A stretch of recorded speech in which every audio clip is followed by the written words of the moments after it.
Welcome back to Philosophy 1101, Problems of Philosophy at the University of Connecticut. This week we'll be continuing our conversation. This will be our second week of our conversation about epistemology and the philosophy of mind. Our focus this week will be on what's known as the mind-body problem.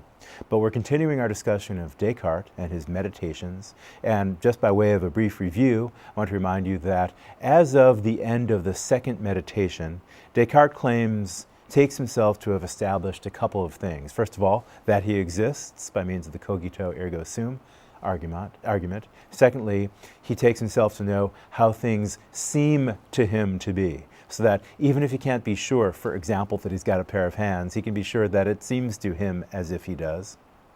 Likewise, for other so-called cases of second-order knowledge, he can know about the contents of his mind, even if he can't be sure that those mental events happening inside of him that refer to things outside of him do so accurately. Insofar as he has mental contents that are directed towards other contents of his mind, he can be confident that the former are accurate representations of the latter. He also takes himself to know what kind of being he is, what sort of thing he is. And his answer to that question, what kind of thing he is that he's a thing that thinks and wills and imagines and doubts. That is, a being that is capable of performing what you might call mental acts. He thinks that is somehow very closely bound up with his nature.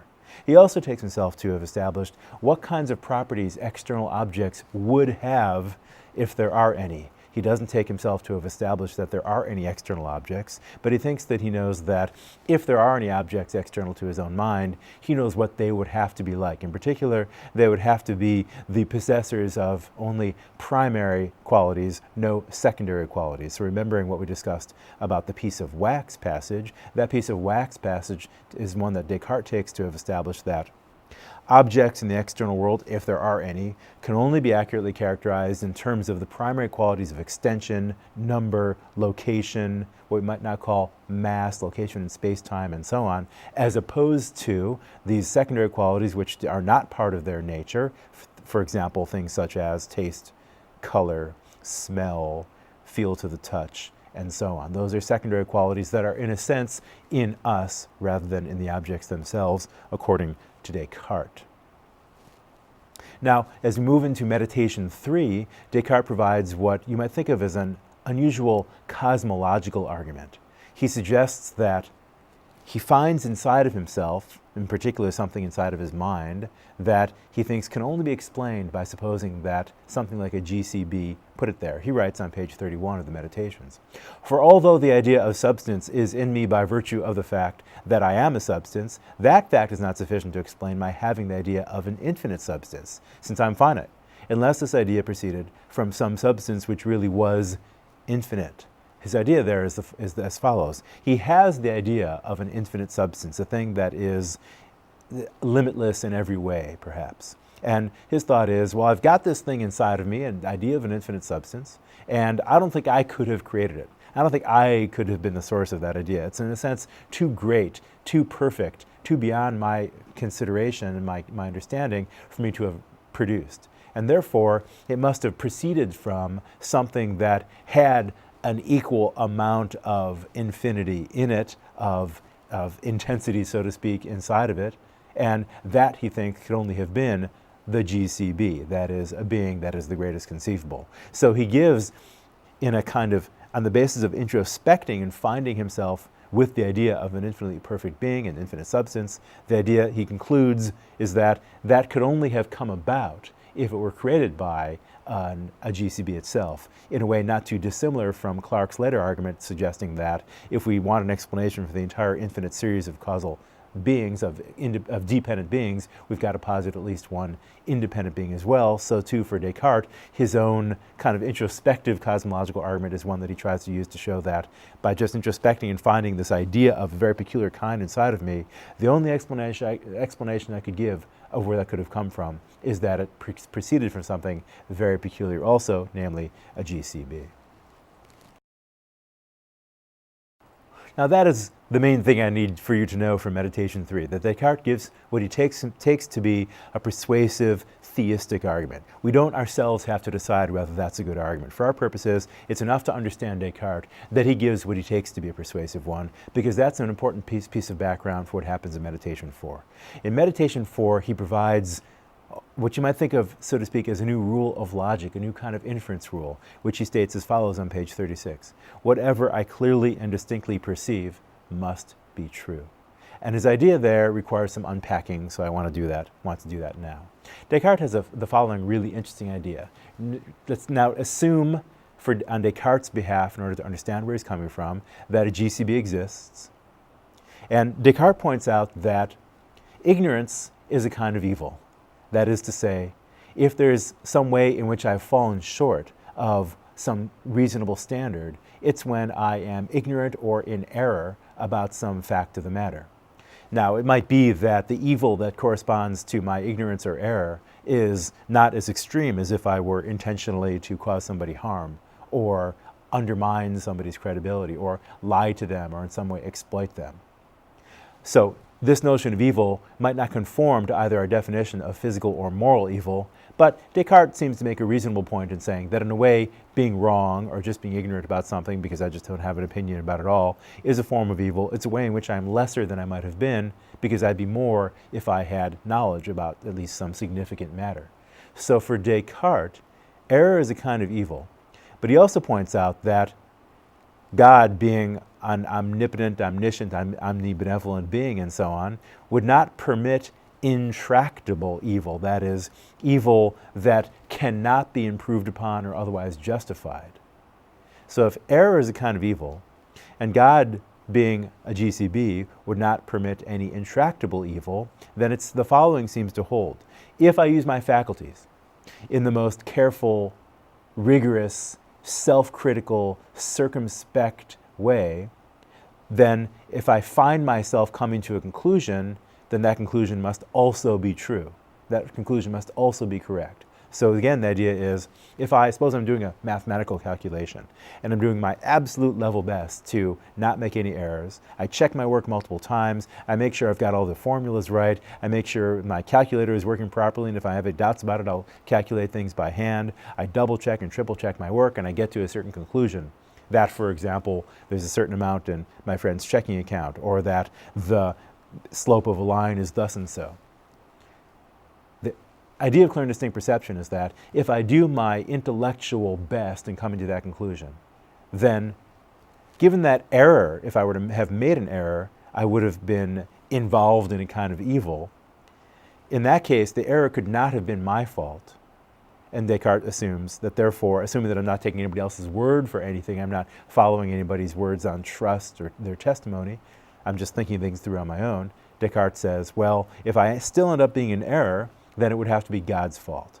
But if that were the case, then God would be responsible for a kind of evil which contradicts the nature of a GCB. So the thought is, clear and distinct perception is supposed to be a way in which if I do my absolute intellectually most rigorous, my very best in coming to a conclusion, then the GCB would not let me fall into error, because it wouldn't be my fault in that case if I had been doing my best. It must therefore be the GCB's fault, but that contradicts the GCB's nature, and therefore, just as a law of inference, for example, that says if A equals B and B equals C, we can infer that A equals C, so too, here's a new law of inference or rule of inference that Descartes wants to propound. If I do my intellectual level best and I come to a conclusion, I'm doing my absolute best I can epistemically, then Descartes would not, let me try it again, God would not let me fall into error, therefore that conclusion must be correct. That is, for our purposes, the gist of Meditation 4, that Descartes formulates the clear and distinct perception rule that's going to be important in our investigation into his view about the nature of the mind and its relation to the body.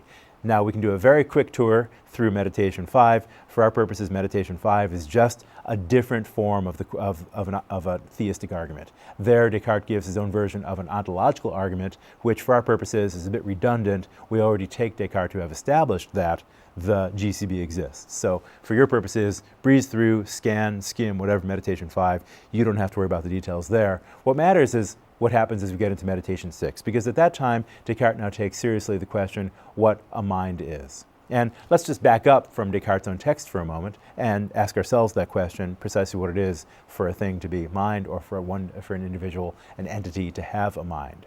Here's one way of putting the question. Could thinking, feeling, sensing, and such, what seem like mental phenomena, be purely material processes, like, for example, metabolizing, digesting, or sweating? That is, do you want to suppose that thinking about the Eiffel Tower, having a thought about your grandmother, wondering what time it is, making a plan as to what to do with friends, these are all mental activities.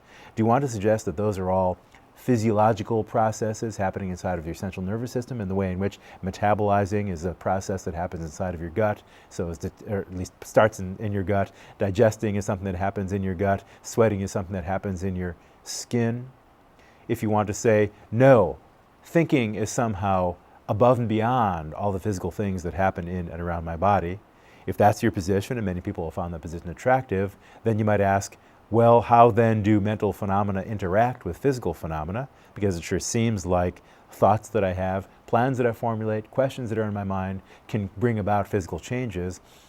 On the other hand, if you want to say, yes, mental phenomena, thinking, sensing, feeling, planning, wondering, are physical phenomena, just things that are capable of being discerned through the lens of neuroscience, for example, then we might ask, in that case, can we make sense of the possibility of the destruction of your body being one that's followed by your continuing to exist? That is, many people take seriously at least the possibility, even if they're not theists, the possibility that they might survive the destruction of their body and perhaps go to heaven, go to hell, be in limbo, something.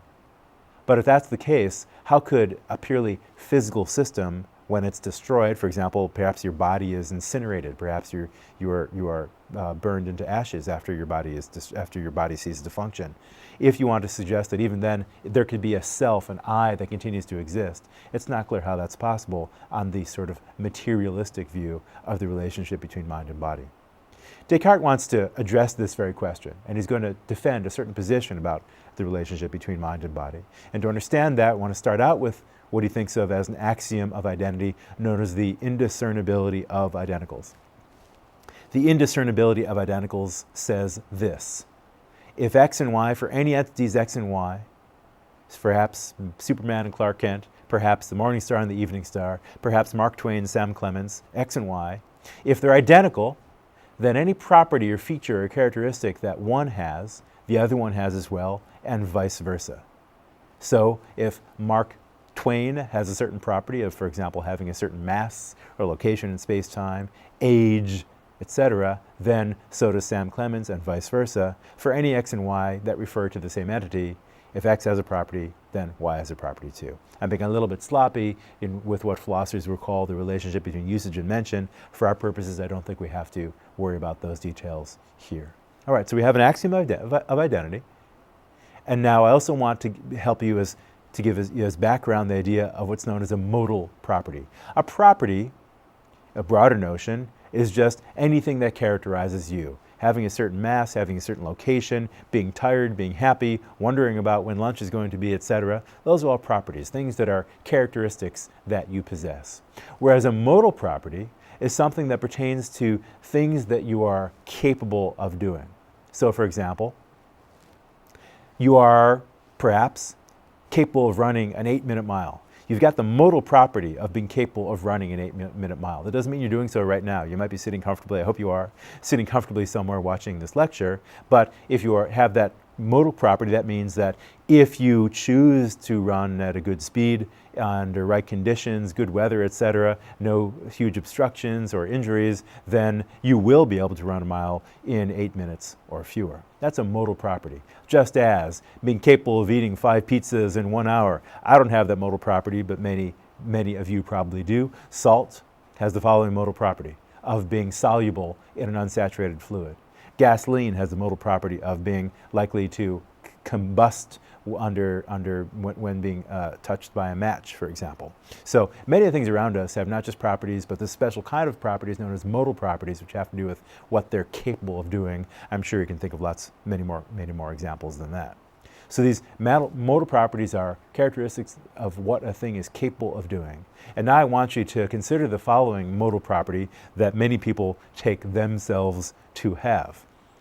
Even if you're not a theist, even if you don't believe in a GCB, you could be agnostic, you might even be an atheist, you might still acknowledge that there's still a possibility that you could, when your body's destroyed, that you, this very self that is you, could survive that event, could continue to exist, perhaps presumably disembodied, after the destruction of your body. So the idea is that if you accept that premise, then you accept a premise concerning a modal property.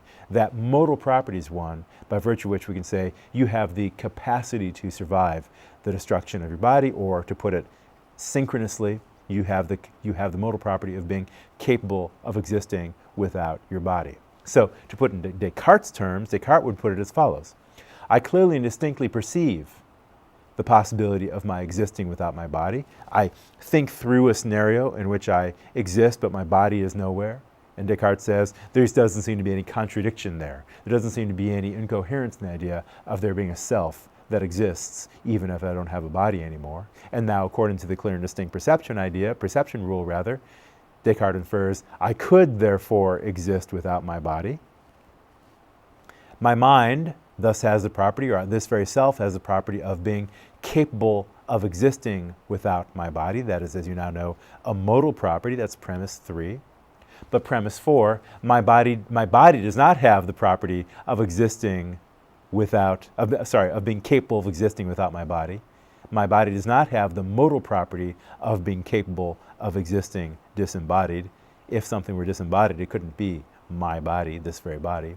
Therefore, Descartes infers, my mind and body are distinct. The reason is that if they were identical, they would have to have all the same properties by virtue of the identity of the indiscernibility of identicals.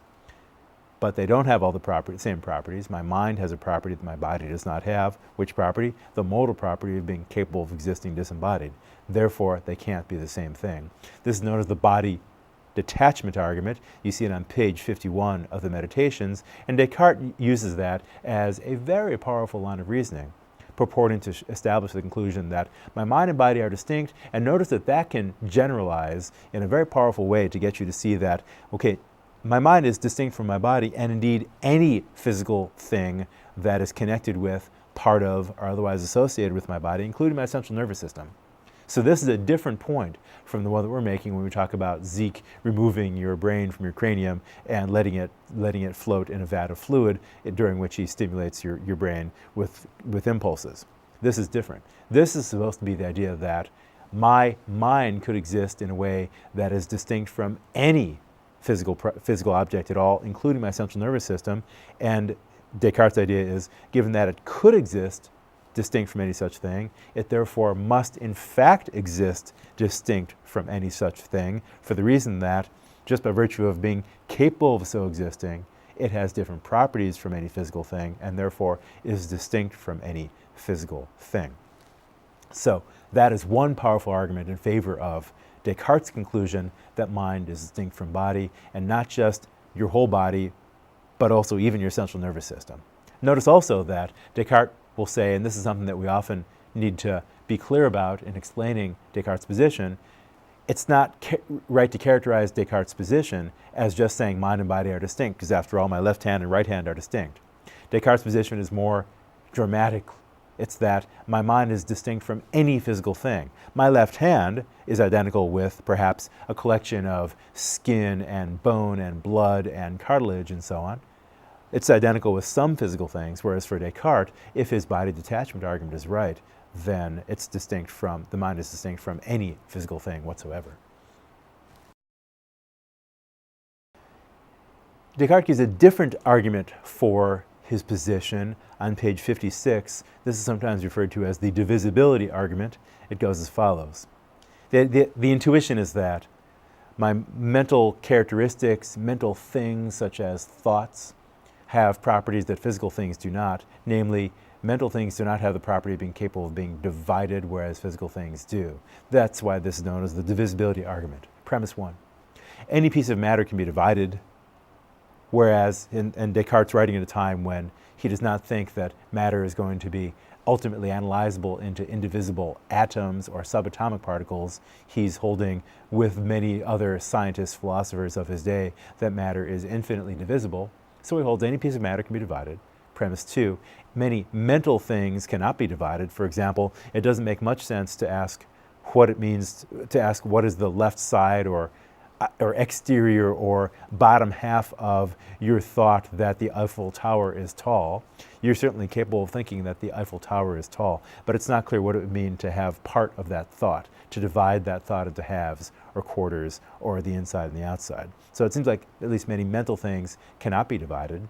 But if that's right, then premise 3, matter has the property of being capable of being divided, whereas my mind and no part of it has the property of being capable of being divided. Therefore, mind and matter are distinct because they don't have all the same properties. Again, this is an argument for the distinctness of my mind from anything physical, including even my central nervous system. And Descartes, therefore, is coming to propound a doctrine known as dualism, where if our question starts out as what kinds of things exist in the universe in the most basic fundamental sense, the dualist will answer, well, there are two kinds of things. Mental things, minds, and physical things. Electrons, protons, subatomic particles perhaps, electromagnetic forces, etc., the things that physicists study. But the dualist will say that does not exhaust all that there is. There are also minds, also mental phenomena, mental entities. And a full characterization of what exists in the universe requires this dualistic position, acknowledging both. Whereas, in contrast, a materialist position will hold that in answer to the question, what kinds of things are there? The answer is just one. All things are material or analyzable into material things, and of course the materialist will have to say that even mental things, minds, thoughts that compose them, are analyzable into material terms. I should also mention that towards the end of the Meditations, in the last couple pages of the Meditations, Descartes writes, oh, by the way, the hyperbolic doubts of the last few days ought to be rejected as ludicrous. And he points out, for example, that you actually can tell the difference between when you're dreaming and when you're not. His reason is that when I dream, things happen sort of a chaotic, inchoate, fairly illogical way. Whereas when I'm in my waking state, that's not always, at least not always the case. Often what happens in my waking state is that things happen in a relatively predictable, non-chaotic, not inchoate way. Things make sense, whereas all too often in dreams, things are incoherent. Now you might ask yourself whether or not that's an adequate criterion for telling the difference between dreaming and being awake. You might ask yourself overall whether Descartes, as, for example, let Pandora out of its box without putting it back inside by virtue of his radical skepticism, he seems to have raised some very difficult questions about the capacity and extent of our knowledge. Now, he seems at the end of the Meditations to a little bit breezily respond to the skeptical doubts that he has raised, but notice also that by means of his theism and his notions of clear and distinct perception, you can imagine how he could get to a conclusion that at least there are certain things about external objects that we can know, not just what kind of properties that they would have if they did exist, but maybe come to know that in fact there are external objects, tables and chairs, stars, planets, etc., because perhaps our best work to understand how the physical world outside of us works requires positing that those things exist. And if we do our absolute intellectual best, you can understand how Descartes would think himself to be justified in inferring that there is an actual world of physical objects external to his own senses that he can actually know about instead of just positing as a hypothesis. So here's a diagram that tries to capture what I mentioned a moment ago. If our question is, what kinds of things are there in the most basic fundamental sense? What are the ultimate constituents of the universe?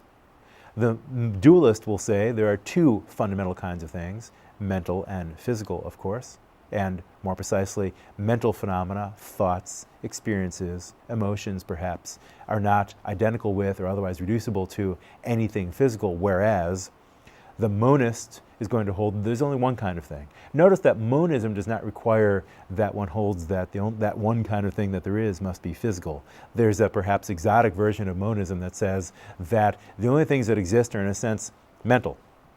That is, all things are mental in some sense. Now, this idealist position is going to have some explaining to do to account for what seems like the reality of tables and chairs, stars, planets, and so on, but that idealistic position is one that you might want to explore, think about how it would go, and perhaps take more advanced coursework in philosophy to learn more about. For our purposes, we'll focus on materialism, which is the view that says not only is the one kind of thing that exists, but in fact that one kind of thing is all and only material things. As you can imagine, the materialist monist is going to have some explaining to do to account for how minds can be understood in purely material terms or physical terms. So first, though, I want to discuss dualism and the difficulties we might have with it. Here's one classic question you might raise for the dualist position. How could mental and physical things interact if they are different kinds of substance in this most fundamental way? Yet it seems they do it all the time. That is, for example, I make a decision, there's a mental event that occurs that says, for example, in just a moment I'm going to raise my finger. And now, here goes, I just raised my finger. Ta-da! Nothing very special about that. On the dualist position, that seems to be a case in which a mental event brings about a physical event. But if you're a dualist, it's not at all clear how that happens, not because there's a logical contradiction in the idea of something non-physical affecting something physical, but because the idea of something non-physical affecting something physical seems to violate our view about how physical things interact and behave. According to our best scientific theories, we might think of the physical world as causally closed. By that I mean, if a physical event has a cause at all, it's got a purely physical cause. We'll see when we discuss the problem of free will, the possibility that some physical events might be uncaused. But for those physical events that are caused, they have a purely physical cause. That's the stuff of your Physics 101 textbook, that whenever there's a physical change, that can be explained in terms of such equations as F equals ma. Whereas if you're a dualist, you're going to have to hold that when that finger went up, part at least of what caused it was that it was brought about by a non-physical, because mental event. That seems mysterious, and not just mysterious, but also it seems to run counter to our conception of what physical causation, physical explanation actually comes to. And it goes the other way as well. That is, physical events bring about mental phenomena. Someone can take a pin and prick my arm with it. I will feel pain. That seems, on the dualist account, to be a case in which a physical change brings about a mental event. And yet that seems mysterious, if only because it would seem that these mental events appear to be causally closed off from the physical events with which they somehow at least are correlated. So that's one. The problem of mind-body interaction is one problem, not a decisive knockdown objection or reductio ad absurdum of dualism, but it's supposed to turn the heat up for the dualist. And here's another way of turning up the heat for the dualist. It's the question, how can I know anything about the minds of others if in fact dualism is true?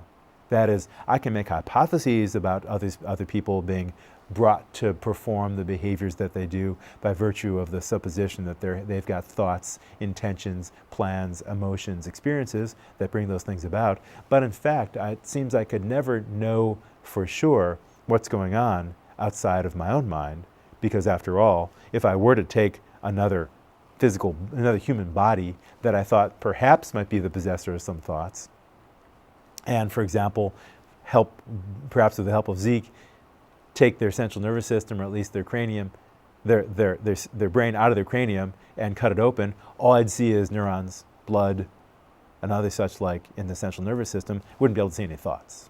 Those look like they're, by definition, not observable from an external objective point of view. So if that's right, the best I could ever do in knowing about the minds of others is make a defeasible conjecture. But just as mind-body interaction seems to be a part of everyday common sense experience of minds and how they interact with the world, contrary to what seems to be the case as predicted by dualism, so too dualism seems to predict that the best I could ever do by way of my knowledge of other minds is a defeasible hypothesis. And yet it seems common sense suggests that at least sometimes I can not just make a hypothesis, but actually know what somebody else is thinking, feeling, experiencing, etc. Now, that might seem controversial to some people, but I want you to just keep in mind that your everyday intuitions about people that you know well, think about a sibling, a parent, someone that you're in love with, a close friend. Somebody you know well is someone about whom I wanted to suggest is a person whose emotions and thoughts you probably can discern effortlessly. You can tell that when your friend's left eyebrow is fluttering like that, she's nervous. You can tell when your other friend's hands are clenching, he's probably angry. You can tell that when your mother stutters in a certain way, when her speech does not come out very evenly, she's upset about something. These are things we learn from very early on in our lives, and they seem to be confirmed by lots and lots of experience.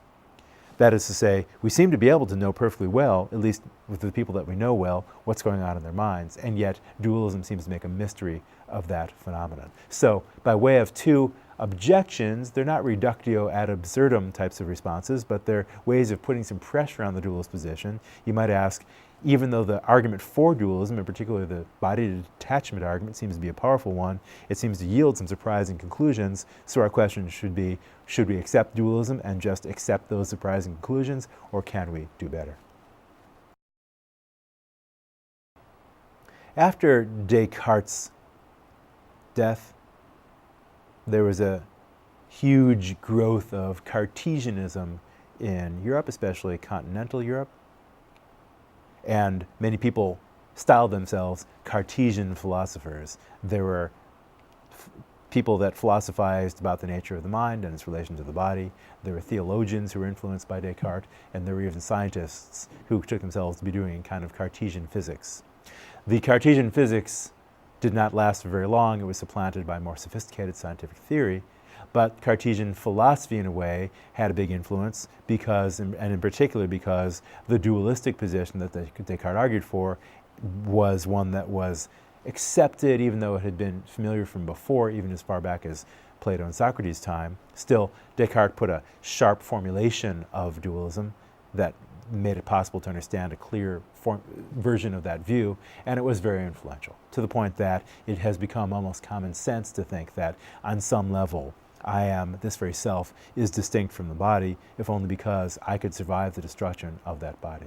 It wasn't until the middle of the 20th century that arguments that attempted to sort of get at the very basis, the underlying structure of Descartes' position, began to analyze it, scrutinize it, and call it deeply into question. Whereas before, there were certainly materialistic philosophers, scientists who made assertions contrary to Descartes' position, but so far as I know, were not able to provide arguments that would show precisely where such things as the body detachment argument went wrong. But I think by the middle of the 20th century, we have philosophers such as Gilbert Ryle providing some deeper objections to Descartes to show how we could see the force of his position, but also not be moved by it, forced into it, in order to be to the point of becoming dualists ourselves. So Ryle wants to charge Descartes with, in a sense, committing not just an error, but being confused about the very idea of what a mind is. In a way, Ryle wants to say about Descartes that he was not even wrong, he was worse than wrong, because he engaged unwittingly in a kind of confused conversation about the nature of the mind. So, more precisely, Ryle wants to accuse Descartes of committing what Ryle will call a category mistake, putting the mind in the wrong category in order to make it possible to be understood. What is a category mistake? Well, I'm going to try to express the idea by means of examples. Essentially, the idea is that you are mistaken about the logical status of a concept. But suppose that, by way of illustration, suppose that you meet up with some friends over lunch one day and they tell you about how they're planning a bicycle trip across the country, the United States, and they're going to be in search of the average taxpayer. What they're hoping to do is find the average taxpayer. They think that that person might exist somewhere in a suburb outside of Milwaukee, for instance, and they're going to find the average taxpayer and get to know her or him, learn about them, and then continue the trip across to the other coast of the United States. Now, you might be surprised by the idea that they're going in search of the average taxpayer, and you might very well tell them, well, look, I'm sorry, but you're kind of engaging in a pointless enterprise, because the idea of an average taxpayer is just a mathematical abstraction from all the taxpayers that in fact exist. The average taxpayer is not something or someone that you could touch, shake hands with, have a conversation with. It's just a mathematical construction based on all the average taxpayers and the number of taxpayers that there are. So too, if you were to have a family member, say your uncle or aunt, come visit the university, you were to take them around, give them a tour, show them the campus, the buildings, the students, the faculty members, and others. And then suppose at the end of the day they said, hey, I had a great time seeing the Gamble Pavilion and the Soldiers Memorial and the Wilbur Cross building, and I saw some of your professors and some of your friends. That was all great. But where's the university?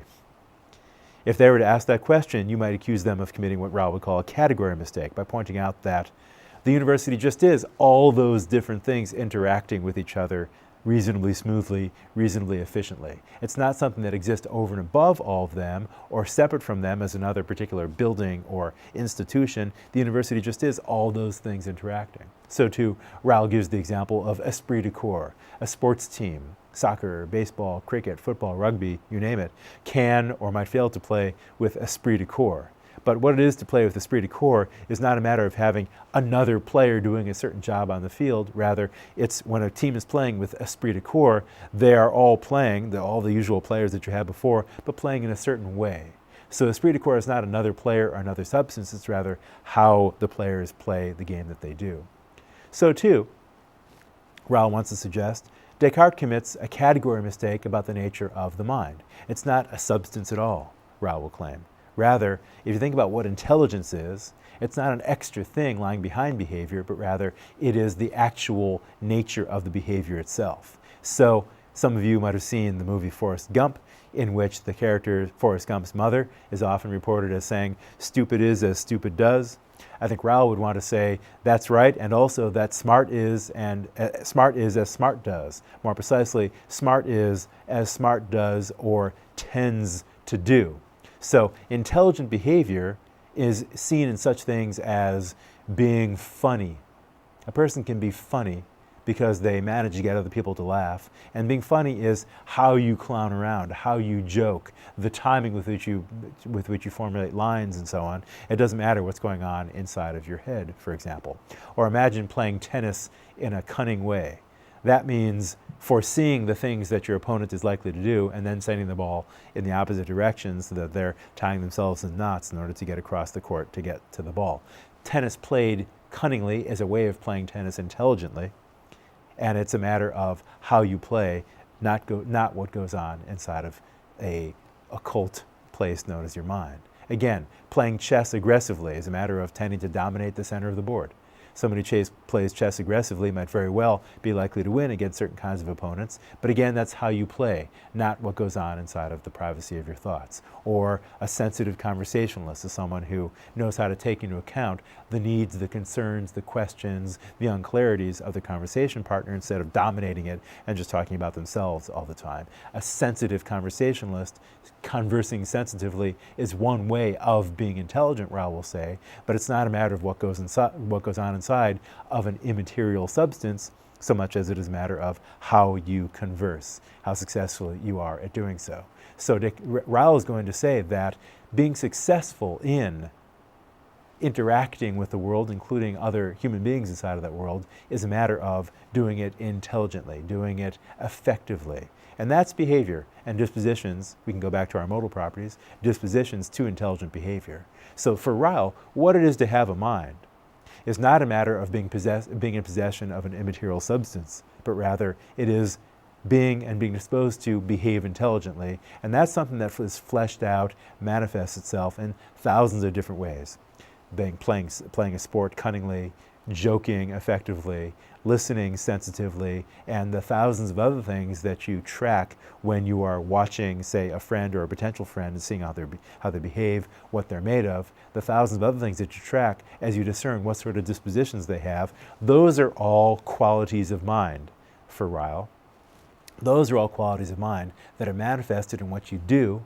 Smart is as smart does, or tends to do, as opposed to what kind of substance that you're made of. So for Ryle, the objection to Descartes is, Descartes' looking in the wrong place when he's looking for the mind. It's not a special kind of substance at all, any more than esprit de corps or the university or the average taxpayer is a special kind of substance. Rather, the mind is, having a mind, being intelligent is, a matter of being disposed to act in various effective, productive, useful ways, useful relative to our plans and the things that are worth getting done.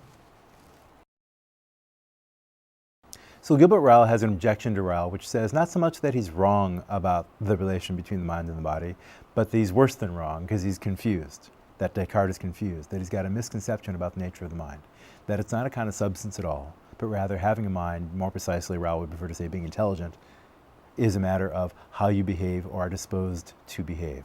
Now, first point I want to make by way of assessing Ryle himself is that Ryle is often classified as a behaviorist, and in your Intro to Psychology and other courses that might discuss the mind in one form or another, behaviorism is often described as an historical curiosity, but not one that many contemporary researchers take very seriously.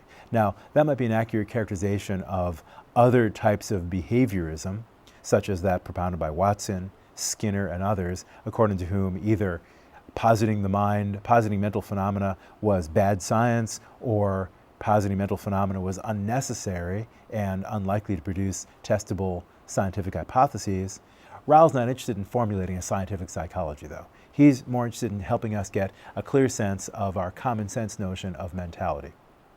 So just to call Ryle a behaviorist is not itself to come up with a decisive objection to his view. If you want to understand where, if anywhere, Ryle's behaviorism falls short, just calling it a form of behaviorism is not going to do that. We need to figure out, if anything, where Ryle might go wrong.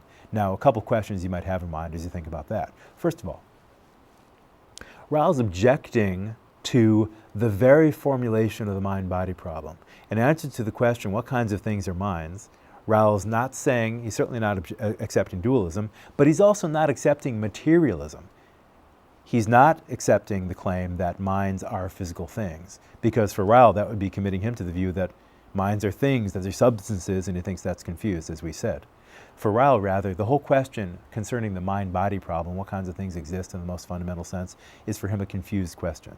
Don't think of minds as substances at all, but rather as our tendency to behave in more or less intelligent ways. But you might ask whether that's in fact right. Is it worth considering the recent developments in the neurosciences that suggest that mental phenomena are identical with things that happen in the central nervous system? Every other week one can find in a scientific publication or a high-level newspaper reports about neuroscientists finding, for example, the neural location of musical ability, the neural location of certain visual experiences, the neural location of certain emotional phenomena. And as we proceed further into the neural basis for mentality, that suggests that perhaps thinking just is a process in the central nervous system. Notice, first of all, however, that it's one thing to find a correlation between neural phenomena and mental phenomena, and quite another thing to find that those two things are identical. And if you're a materialist and want to espouse your materialism as an objection to Ryle's rejection of that whole position, that's fine, but notice that it will be worthwhile pointing out that your position goes beyond just accepting a correlation between neural and mental phenomena and holding instead that the two actually are the same. So it's one thing to say, and this is plausible, that lightning is correlated with electrical discharge, and it's another thing, and this is borne out in a very good hypothesis too, that lightning just is electrical discharge. So too, it's one thing to say that thinking is correlated with neural processes. It's another thing, a stronger claim, and one that perhaps we don't yet know confidently to be able to assert, that thinking just is a neural process.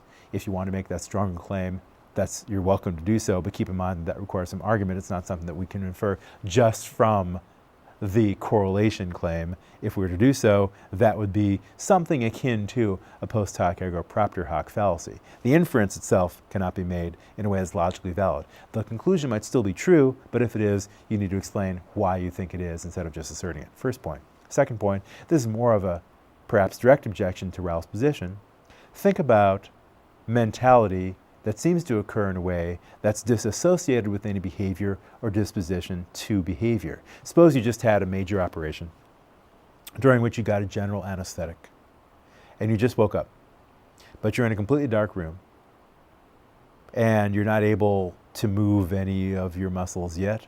You're breathing, so your autonomic nervous system is working fine, but you don't feel like you're able to move any of your body parts, even blink your eyes. Your eyes are closed. Now, you might still at that point be able to think. You might ask yourself, where am I? You might wonder, what time is it? You might think, I'm getting a little bit hungry. You might wonder to yourself, I wonder if anybody knows where I am, whether I'm here, that I'm awake, etc. What happens if something goes wrong? Do I have a way of calling a nurse, etc.? All those thoughts might run through your head.